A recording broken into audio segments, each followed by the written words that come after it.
Hey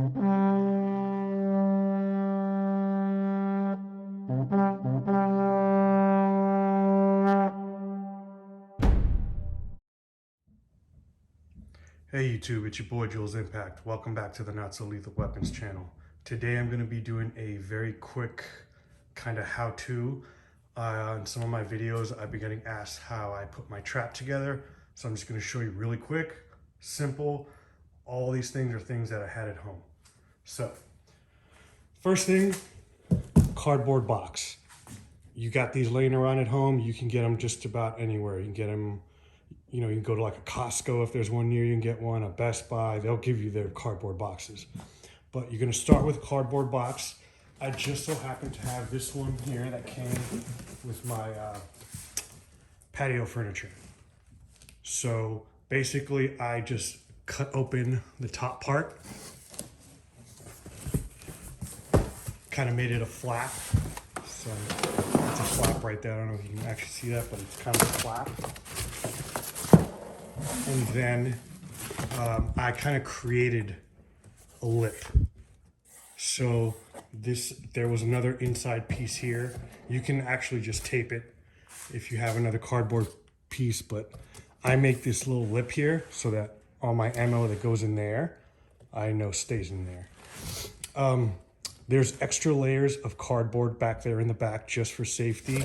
I have about, I want to say in total, going back there, about 6 to 7 extra layers of cardboard. That's just for basically so nothing goes all the way through and breaks on the wall.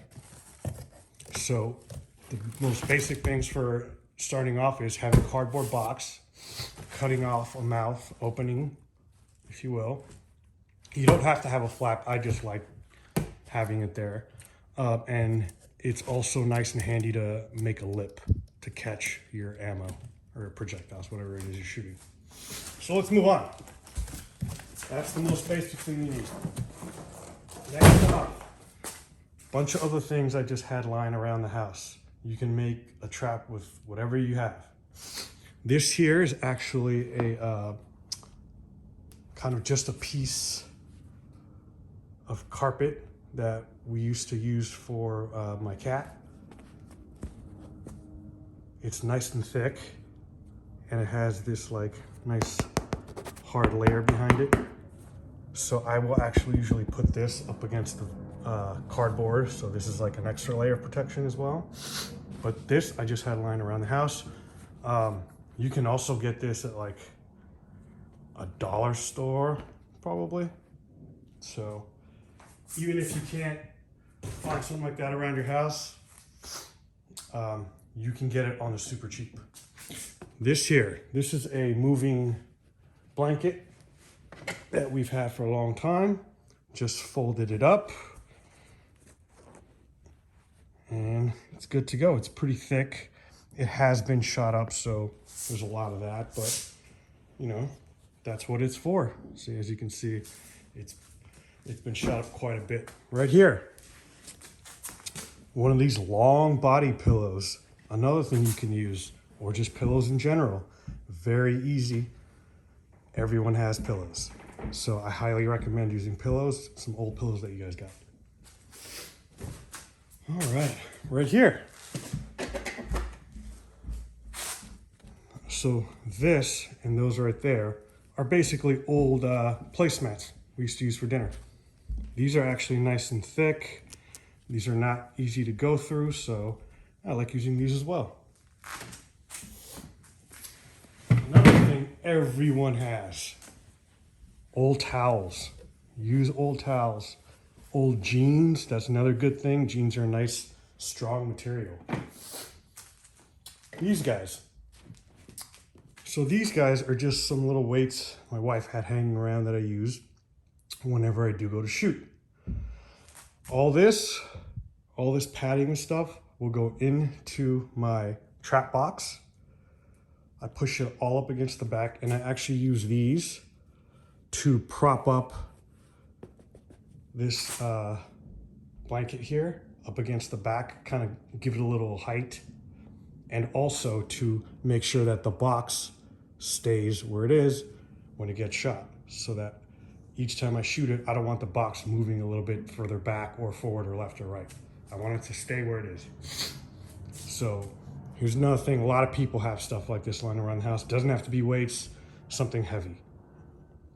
That table back there, a lot of people have those kinds of tables. Those are just the, you know, little cheap side dinner tables you can get at Goodwill for like $5 or less. Box goes on top of that when I shoot. And to the left there is a piece of plywood. It just so happens that, oops, sorry about that. It just so happens that that piece of plywood, that measurement, I believe it's 2 by 2, I guess, I want to say. But it just so happens that it fits perfectly in my trap box. I didn't plan it that way. I actually had this trap box for quite a while before I ever tried using wood. But when I started using wood to see what penetration was like on certain kinds of ammo, I found that it fit perfectly. So you can either cut it yourself if you have wood lying around the house, or if you go to Home Depot and you have the equipment, you can cut the piece at home yourself to fit your box, or have them do it at Home Depot or some other place. Let's see. Last thing I forgot to put. And that's, of course, target.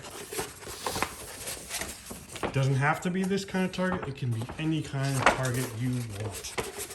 But these are pretty cheap. I think my wife got them off like Groupon for a big discount. One other thing, if you're gonna go that route, that I also recommend,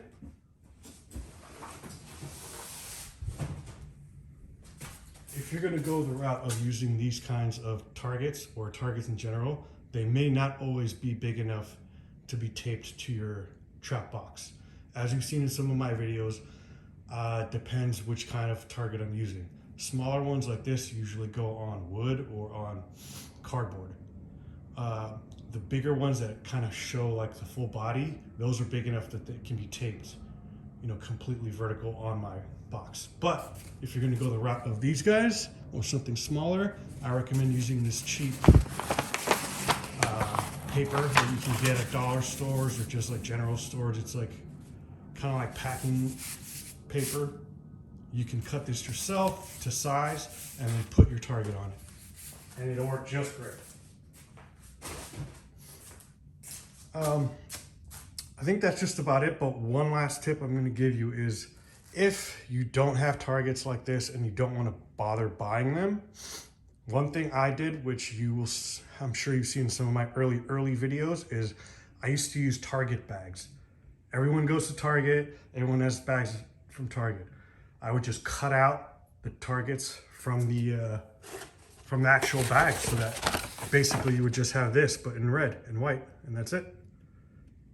So there's one on each side of a target bag, and there's a little mini one too, I think 1 or 2.